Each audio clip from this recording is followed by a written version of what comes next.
What's good, everybody? I'm Justin Miller, owner of Legends of Athletics, and this is another Legends of Athletics podcast. Of course, I always try to give you guys the latest and most innovative things I can, not only to help athletes in sports, but also to help those who may be looking to further their career, entrepreneurship, just whatever avenue that we can to make us better overall people. And so today, I want to get into talking about recruitment.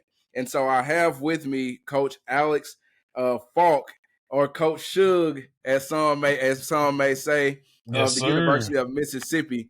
And so I'm going to allow him to introduce himself, and then we'll get right into the podcast. Don't forget with this podcast to rate and subscribe. That helps us move up in the rankings. And if you know somebody that could use this information, share it with them, please. So, Coach Falk, I'll let you introduce yourself a little bit, and then we'll get into it. Yes, sir. So first of all, I want to thank you for this opportunity to allow me to come on in and speak to your people, to your listeners, just to kind of give them an insight on, the recruiting game and how all this stuff works. Because I know a lot of parents, a lot of coaches really just see us on social media posting pictures and posting graphics and preparing for games week by week, but at the same time, like it takes a lot of work to go into this recruiting game and make sure we're finding the right prospects and evaluating Exactly. them and getting to know them and spending time with them, make sure they're a right fit for our program. And of course to make sure that the kid is have the ability to come here and have success and play and of course get a good education. So first of all, I just want to thank you for, like I said, allowing me to come on here. But again, my name is Coach Alex Falk. Everybody calls me Coach Suge. I am the director of high school and JUCO relations here at Ole Miss. I just finished up my second season here. I'm originally from the great state of Mississippi. I'm a proud Mississippi boy, and I'm always trying to make sure, not so much as like I'm ignoring other states, but I'm trying to make sure that our boys in the state of Mississippi get to shine and get the recognition that they deserve. But like I said, I'm originally from Macomb, Mississippi. Played 1 year of D2 ball at Mississippi College and then left there and ended up going to Southern Miss and became a student assistant recruiter.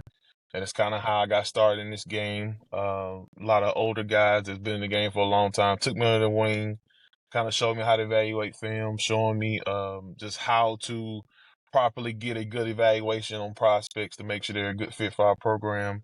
And that's kind of how I got started. So I was there until I finished up and got my bachelor's degree. And then I graduated from Southern Miss and then went on to become a junior high head coach and assistant with the high school at South Pike. That's probably like maybe 15 minutes from my hometown in Macomb. So I coached there, started off there, and then I really ventured off from just the sports industry, period, and I became a supervisor in the Chicken Point in North Carolina with Sanderson Farms. So I did that for 2.5 years. Yep. That's a long way from sports. Long way, long way. But the one thing I can say that opportunity allowed me to grow as a man, and it allowed me to be able to communicate with people no matter what their background, no matter how old they are, no matter they're rich, poor, whatever, in the middle, whatever. And then, of course, it gave me leadership skills. It gave me opportunity to learn how to manage people and communicate properly with people and pretty much put them in a good mind frame to, do some work. So after that little stint, I ended up getting back into coaching. My old high school football coach, Coach Malcolm Jones, shout him out. Coach Mike, he played at Alcorn. He's a Mississippi guy too. He was my high school football coach at Macomb. He took over this high school in Forest City, Arkansas. And he called me from North Carolina and said, hey, Falk, I need some coaches. I need some teachers out here. So I moved from North Carolina to Arkansas, and I was a defensive line coach, recruiting coordinator.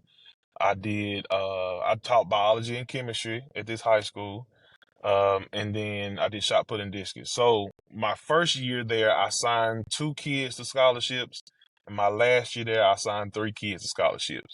Now, this is a school that was not traditionally known to get players out to colleges. Right. But with the connects I had and just the relationship I built with some coaches at the college level and taking these kids to camps, I was able to get kids signed. And then, like I said, stayed there for 2 years. Then I got an opportunity to get back into the college ranks, the University of Memphis. Came in there as assistant director of player personnel. So pretty much got back into the whole college personnel recruiting deal at the University of Memphis. Stayed there for a year, and I heard about a big expansion at Ole Miss. So I reached out to the people I knew, some guys I knew that was already here, and Mm-hmm. asked them, there any openings, what I need to do to apply, who I need to talk to. Got my foot in the door, talked to the right people, and I've been here for 2 seasons. Yeah, and today, by the time y'all hear this podcast, it'll be after. But today is a big day.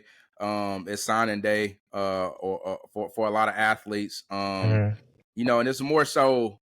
I would say this one is like your JUCO guys and some of your higher level high school guys are signing today at this time. And so Mm-hmm. I think a lot of what you said as far as like giving us the introduction, it culminates and goes in flow with what we're talking about on this segment of the podcast. And so one question I asked you, and this is kind of like you told us about how you got into recruiting. I asked you, how has recruiting over the last few years changed from what it was 5 years ago with the introduction of the transfer portal, NIL deals, and stuff like that? It has changed, in my opinion, dramatically, because the first thing that I say has kind of thrown a wrinkle in just the whole general recruiting process is just the transfer portal. Mm-hmm. Because now you got kids can come into a university, sign with us, stay here for a year. If they don't like it, if they feel like, they're not getting the opportunity the right way or getting it fast enough, they can hit the portal and go to another school. Right. And for a school like us, they have a lot of veteran players, they have a lot of seniors, have a lot of COVID guys that was enjoying their experience at Ole Miss and they decided to stay. Now they're going into their last year, and it's like, okay, if this guy leaves, we don't want to mess up the trend of winning, continuing this winning culture. So Right. we're going Right. to go to the portal and find a guy, can pretty much just a plug and play guy that we can bring in, and they can continue their football career wherever here at Ole Miss, Mm-hmm. and just not losing a step on losing out on a senior that has played a lot of ball here, got a lot of experience, and maybe we don't feel as confident about some of the freshmen, upcoming guys. We still think they're good players. Mm-hmm. Yeah. They Yeah. just Yeah. need maybe another More year or two of polishing, development. development and stuff. Yes, Yeah. yes, yes. So I will say the transfer portal has kind of uh, took recruiting and personnel in a different direction. But even a school like us, yes, we are considered a transfer portal school, but at the same time, we're going to take quality high school kids. We're Mm-hmm. going to take the best kids in the state of Mississippi. Matter of fact, we're 2 years in a row we took the best athlete out of the state of Mississippi. Yeah. So we're going to keep doing that. And kids are going to keep wanting to come here because, of course, one thing, we're winning. Mm-hmm. And then if you're from the state of Mississippi, not a knock on Mississippi State, because again, I'm a Mississippi guy. Yeah. You want to come to a program that's already on the right trend, that's Already trending rolling. the right way. Yes, Right. yes, Right. and be a part of something that's going to be really, really special this year. And then to get back into the recruiting deal, like we're going to take junior college kids. We're Mm-hmm. going to take the best high school kids, and of course, we're going to get kids out of the portal too. But we do have a certain emphasis, and we set aside a set number of scholarships to make sure that we're taking the right high school kid that can come in, develop, and eventually play in a year or two. Mm-hmm. Yeah, and I think that's the biggest thing. I mean, I look at teams like last year, like and I'm gonna just use this spitballing it off the top of my head, like Colorado. Mm-hmm. They got a lot of guys and were able to gather some momentum due to getting guys who were already in that portal and already had that experience under the belt. The record didn't kind of favor them towards the end, but they were able to pick up a lot of momentum and steam with just getting those transfer guys because they already had a year under their belt. Mm-hmm. I guess you can look at like junior college, Division II, Division III, and things like that. As it's almost like man, it just slipped my mind. It's almost like going to high school for another year. I forgot what they call it, but it's almost like going to high school for another year and getting that experience for some guys who may have what it takes to play on that Division I level, but they just Mm-hmm. didn't have it at the time, I guess, that they were in high school. And so that's kind of how I look at it. Now, I did have this conversation with a guy on Twitter the other day about the transfer portal and those bubble high school kids, and how these days I would say that more so than not at the Division 1 level, if a coach doesn't have to take a chance on a bubble kid, so like this 50-50 guy, or maybe he's very raw and needs like 2 to 3 years of development, I can just get this guy the portal that I already know he's going to do. And it helps my job security because I'm not taking chances on somebody who may develop, may not develop, may True. qualify in the classroom, may not qualify, Mm-hmm. may have off the field issues, things like that. So I think that the portal in that respect gives you a lot, but I think it keeps the recruiters busy as well. Like you brought Yes. up the point. If I'm getting towards the end of the year and I can kind of see one of these guys that ain't buying, that they aren't buying into the program anymore, or you can kind of see them, it's almost like looking for a new girlfriend, and you know they about to bounce on you. You had to have somebody else kind of like loaded in line that can fill Right. in that gap. Mm-hmm. So I think we kind of talked about it, and I guess I'll ask you your thoughts on the transfer portal and using kids using D2, D3, etc. as stepping stones to get to the D1 level. How do you feel about that? What are your thoughts on that? You know, how do y'all kind of? I have no problem with a kid going D2 and then balling out, being all conference, winning the championship, and then deciding they want to take their talents to a bigger program. Mm-hmm. Um, I'm gonna tell you like this: just from one man to another, especially in this industry, if somebody is willing to pay for your schooling and you can get a free degree, no Right, matter right. what level it is, if you don't have to, take out student loans or borrow money here and borrow money there, you take that scholarship, dog. You right I tell about kids all the it. time, you You right take about that it. Yeah. because it's people that will cut off their right foot if they had to Mm-hmm. be able to go to school for free. And if you get an opportunity to do it, no matter what level it is, from FCS to FBS to wherever, D2, NIA, whatever level you get, if a school is willing to pay for your education and you don't have to do nothing but just go there and play ball, bro, Mm-hmm. you take that. You take that and ball out. You take that, ball out, and if you feel like, hey, like I've done my due diligence here, I've had, all these stats and you done really well here and I want to take my talents elsewhere, then you do that. I promise you, a school like us will find you Mm-hmm. because we have a multitude of people in our program that all they do is sit behind a computer and just watch games and watch Yeah. stats and look at leaderboards and all that. Okay. It don't matter what division you at. Mm-hmm. You just go, get your money, get that bag, perform on the field, perform in the classroom, and then we gonna find you. Yeah. Yeah. Yeah. I definitely agree with you. I think, to me, in my opinion, I almost feel like some of the guys that get in the portal, and I'm talking about the lost guys that get in the portal and stay in there forever, it's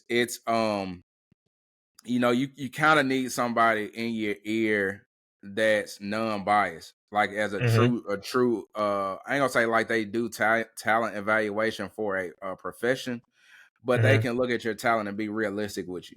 Because I think Mm-hmm. that sometimes kids jump in a portal off of ego, and Mm-hmm. it's not realistic to like where you are, or Mm-hmm. maybe, and I'm not knocking anybody for this, some people I know to do it, I'm not knocking anybody that does it, but we have, again, recruiting services that pop up almost like vultures Mm-hmm. and tell you where you should be when the film tell us something different. And as Mm-hmm. a player, I understand that you can't look at your it takes a lot to look at your film and be real with yourself. Mm-hmm. And it takes a lot, of course, working with athletes. A lot of athletes got egos. A lot of athletes aren't as mentally. The ego isn't as tough as it may be portrayed. Mm-hmm. And if I tell this guy, like, hey, man, I think that you should take that JUCO offer and just polish up for another year or two. That's gonna be your best bet. Or Mm-hmm. you're going to this school and your game doesn't fit their scheme.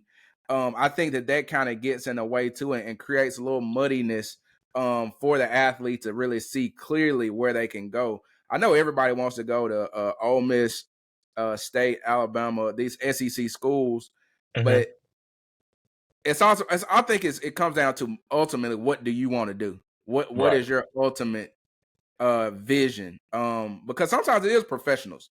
I seen a kid yesterday. I ain't gonna name his name. We follow each other. Kid put on there, hey, I'm about to go here for 3 years. I'm out. And it's Hmm. like, bro, you gotta get to the level first, and then we can Yeah. kind of go from there. But Yeah. I guess like, what is your thoughts? Kind of going against grain on um kids who jump in the portal kind of prematurely or with the wrong advice. What would you tell that kid kind of that's trying to make that decision, or maybe thinking about making that decision, going to one of these smaller schools? Um, which this is frowned upon, but a lot of times, if a kid jumps in the portal, they don't have a set plan.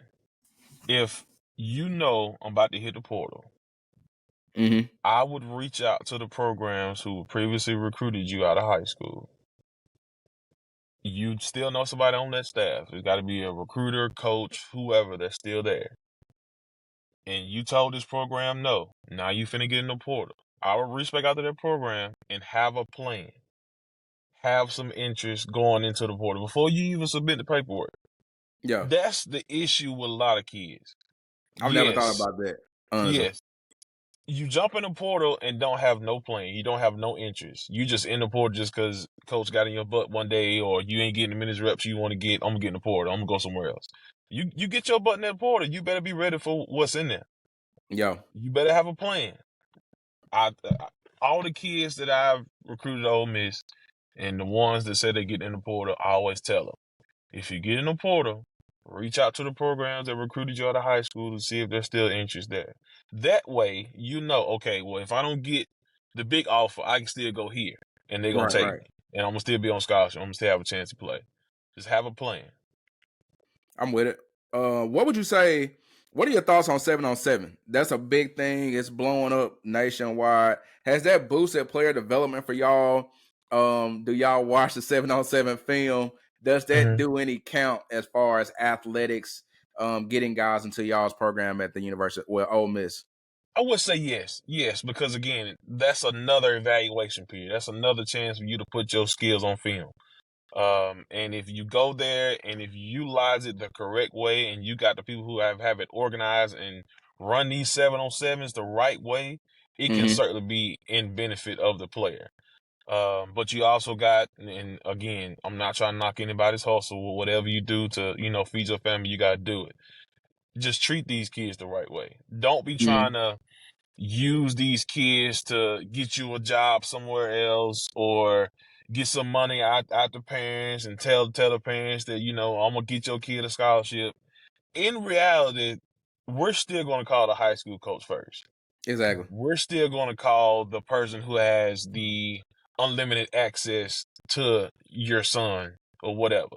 Like that's the person that spends the most time with him. Yes, you on this 7-on-7 travel team or whatever, you go all across the country, participate in these tournaments. Yes, that's great. I'm all for that. All for getting more reps, all for, getting more experience and putting yourself out there and going against some top talent. Please do that. But just make sure it's done the right way. And we don't Mm-hmm. have no problem with it. Like I hosted a high school 7-on-7 tournament this year on our campus. So I'm all for the 7-on-7. Again, like I said, it gets you more reps, gets you more experience, and you're just able to develop a little bit more during those 7-on-7. I got you. What do you think? And I'm gonna ask you this. This is kind of going against script. Is it? Do y'all kind of think the same way, or do you think the same way as far as like the recruiting services that people offer, like the freelance recruiting services? I've seen some guys get played with it. I seen a dude that was charging $100 uh to put the film on his page. Mm-hmm. That was it. No, Like he said, I'll put it on my page. Somebody gonna see it, whatever, and that's his thing. So I didn't, I just want to know. yeah. So I have a few people that I communicate with that aren't necessarily under any recruiting umbrella as far as like Right. these recruiting services. And of course I listen to them. I hear them out on them, trying to get me to watch a player or get me to, get invested into a player. But I've been doing this long enough where, okay, if you send me this kid and I know this kid cannot play at Ole Miss, I'm gonna tell you, hey coach, like, he ain't got it right now. We'll keep watching him. I'll get him to camp this summer. I'll let him come to a game or whatever. I'm never gonna ignore those guys because you never know when those guys might really have a dude. Right. And make sure, and then this is advice to the parents and to the kids, make sure if you got a guy that's talking to you or saying they're gonna help you promote your kid or whatever, make sure that he has the data or the receipts to show you that he's actually done it. Because you have a lot of time, like, again, I don't want to sound negative or like I'm knocking against these guys, but some of them ain't out here, handling business the right way. Some of them ain't Yeah. out here doing things the right way. Now, the one that I'm about to shout out is my guy. He's been really good to me, even though he works for the school down south. Me and him talk regularly about guys, and he's done a hell of a job. Is Rion Young? That's Oh my yeah, guy. yeah, yeah. That's my guy. He has done a really good job on helping these kids, and he does a good job of promoting them the right way. He Yeah, don't he's take solid. no money. Yeah, Yeah, he's solid. I watch him he. from a distance. I don't know him personally, but watching him from a distance, he's solid for real. Mm-hmm. Yeah. So he's done a hell of a job of just doing things the right way. Mm-hmm. So give him his flowers and praise to him about one of those guys that we're talking about that's, trying to help these kids. He ain't doing it for his personal benefit. He just want to see the success of these young men.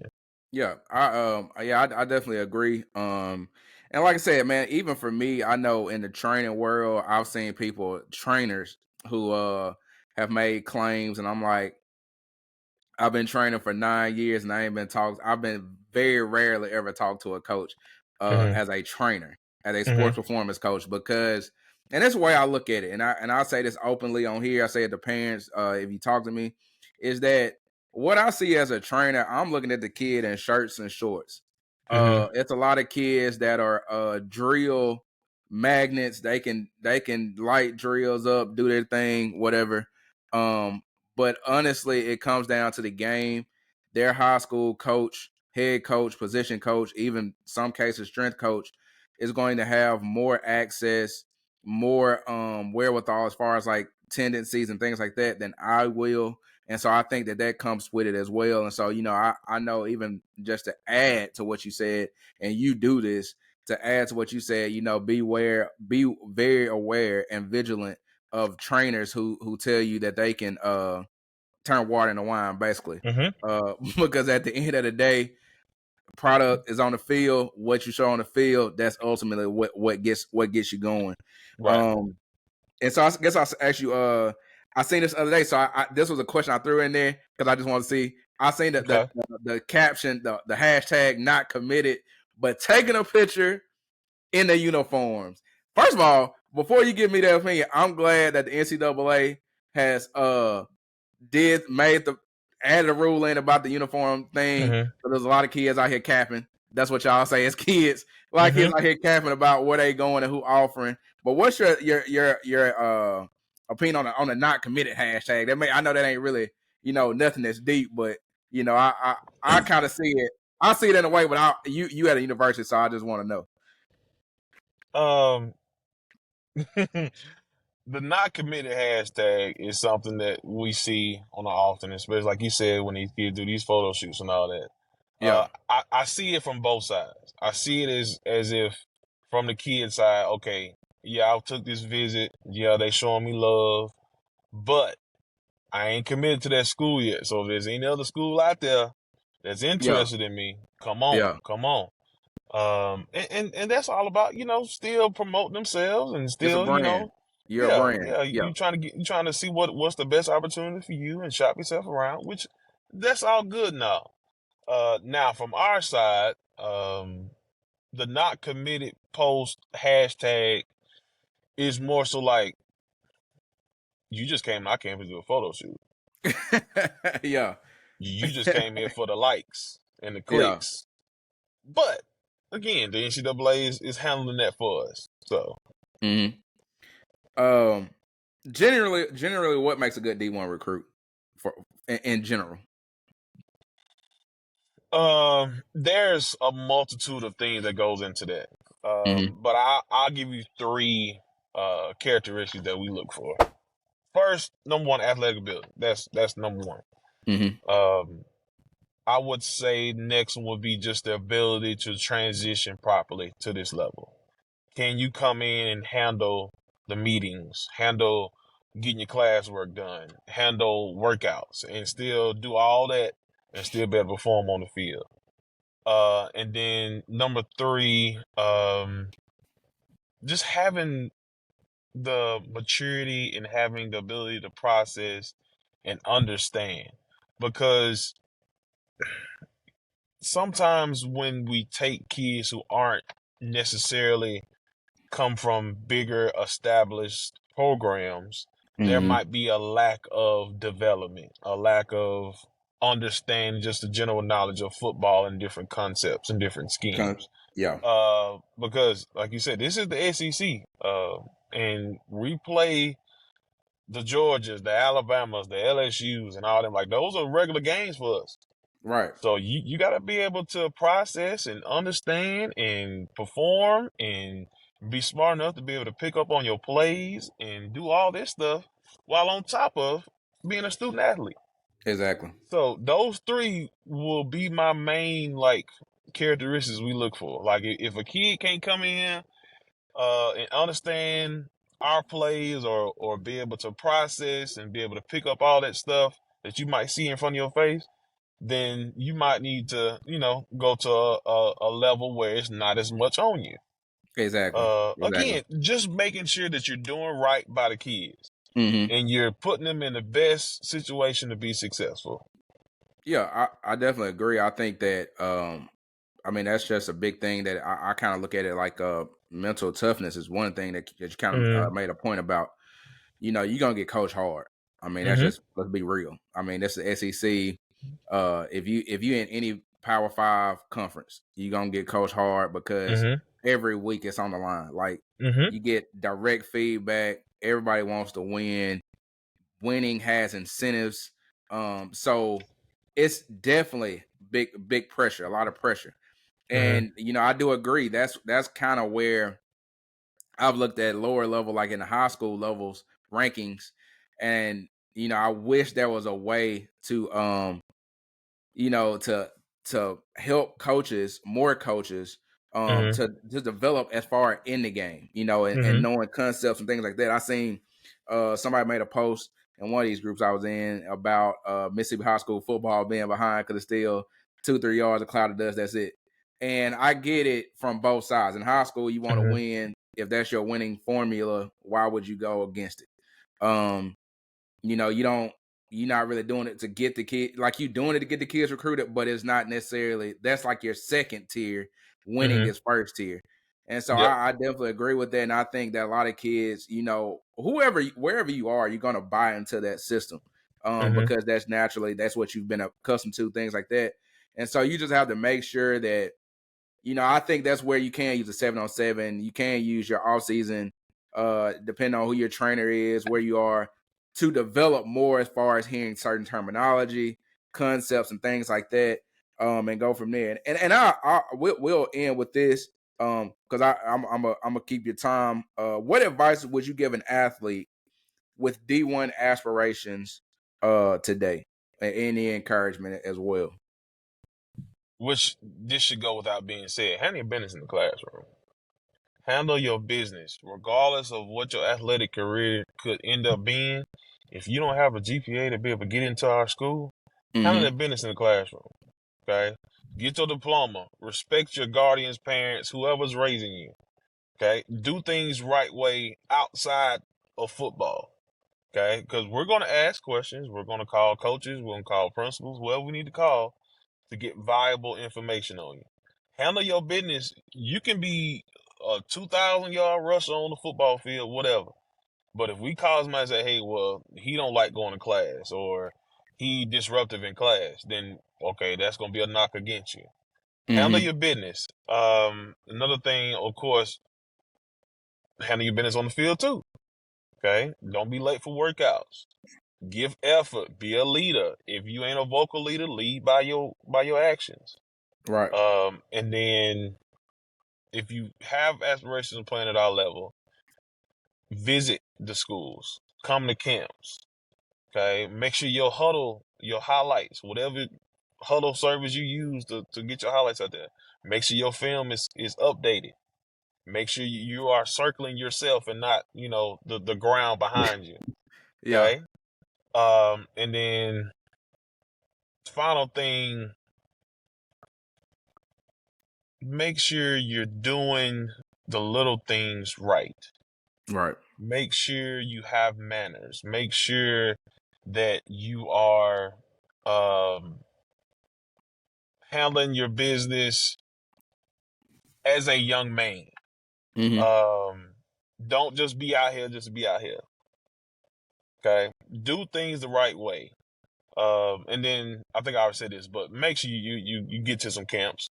Mm-hmm. Get to some camps. Get some viable numbers, some stats on you, some measurables, your 40, your height and weight, all that. Like, it makes it so much easier on us if we have verified measurements and data on you to decide if we're gonna take you or not. Right. Right. And if you lie about it or if you embellish it a little bit and you kind of fluff yourself up a little bit, then when we get you on campus, it'd be like, well, that ain't what you said you was on your Twitter. Exactly. Like, just be real. Just be real. And I'll add one more thing. Make yourselves accessible. I think I've talked to some of you guys privately, and I may have said it on something on social media. But make yourself accessible. If a coach talk to you, they need to be able to find your social media handles. And it can't be private. It can't be we can't find you through social media, through contacting your coach nowhere. That's just gonna boost your chance of recruitment. A lot of you guys, I know we focus on the physical a lot. A lot of trainers focus on the physical a lot, but make sure you get mentally prepared as well, and mentally tough and mentally drawn into what you want to do. Because a lot of you have dreams and aspirations of being on that level, being on a D1 level, but your work ethic in there, your drive isn't there. You're too fair weathered when it comes to, I feel like working out today. I feel like getting my best effort if it's the best school, but if it's a nobody on a Tuesday, I ain't gonna do nothing. Just get in a pattern and get in a habit of really focusing on the details. Even if it's somebody that's lower in competition, focus on the details. Use that as an opportunity to work on something, maybe work on something new. But the details get you paid. Everything else is just plus. Everybody can run. Most people that they get in sports can run, jump, lift weights, but it's the details that get you paid. And that's that. Coach Falk, man, I appreciate the time. I appreciate you for jumping on the podcast. Hey, I know it's a big day for y'all. I try to be try to get the tempo, keep tempo up pretty good. But oh, you good, man? I know it's been a day for y'all. And man, I told them before we got on the podcast, all y'all know I went to Mississippi State. I said I may have to rock a shirt or come up there and get a campus a visit. Hopefully I don't melt when I go there. Yeah, come on up But here. Hey, hotty toddy, dog. Hotty yeah. toddy, dog. Hey, but yeah, man, I definitely had to get with you, man, and man, enjoy this off season as much as you can, and enjoy the break. And man, till next time, I'll stay in contact with you, and man, just stay up. Let's do it, man. I appreciate the opportunity. It was a blessing talking to you. Hopefully I said something that kind of shed some light and encourage some of these young guys out here to, keep pushing forward and keep looking, at their future and doing everything right. Right, and even with that, I'll add this too. Even for some of y'all that may be outside of sports, I know at one point in my life I wanted to get into recruiting. I just can't do the traveling, so that was something that I kind of killed off. But even with him being a recruiter, hopefully it's something he said can motivate you to just get started somewhere. Whether that's at a development preparatory school or a JUCO, lower level college, something like that. Just get started. If you want to get into recruiting, that's a good way to get started. Learn how to watch film, break down film, and man, that's it. So until next time, as I tell you all the time, make sure you get 1% better each and every day. Do the things that legends do. Take the road, let's travel, and as always, be legendary.